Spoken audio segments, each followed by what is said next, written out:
HS 2016 সালের দ্বিতীয় প্রশ্নটি হলো, যদি B vector equal to 2i cap plus 6j cap plus 3k cap ভেক্টরের ওপর A vector equal to lambda I cap plus J cap plus 4k cap ভেক্টরের অভিক্ষেপ বা প্রজেকশন 4 একক হয়, তবে ল্যামডা এর মান নির্ণয় করো।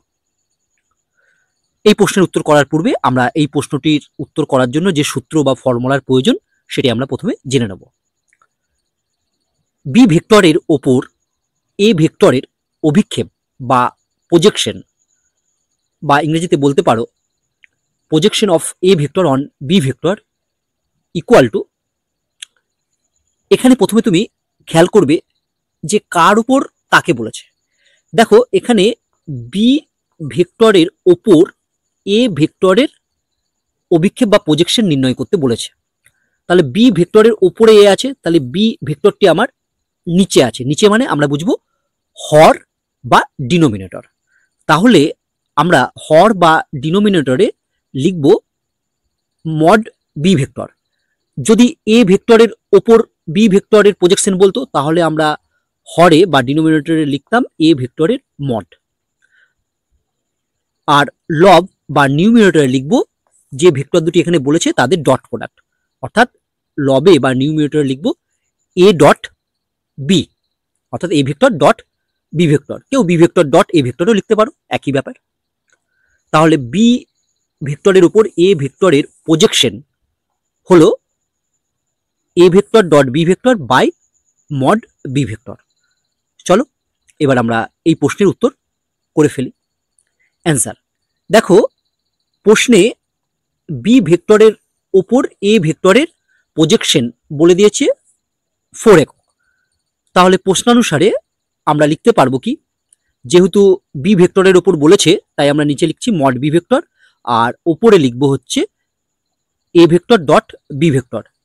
এটা হলো বি ভেক্টরের ওপর এ ভেক্টরের প্রজেকশন, এর মান বলে দিয়েছে 4, তাহলে এটা ইকুয়াল টু আমরা লিখবো 4। দিস ইমপ্লাইজ, এবার আমরা এ ভেক্টর ডট বি ভেক্টরের মান নির্ণয় করব। আমরা জানি এ ভেক্টর ডট বি ভেক্টরের মান খুব সহজে নির্ণয় করা যায় না। এ ভেক্টরের আই জে এবং কে ক্যাপের সহগগুলো যথাক্রমে বি ভেক্টরের আই জে কে ক্যাপের সহগগুলোর সঙ্গে গুণ করব, দিয়ে তাদেরকে আমরা যোগ করব।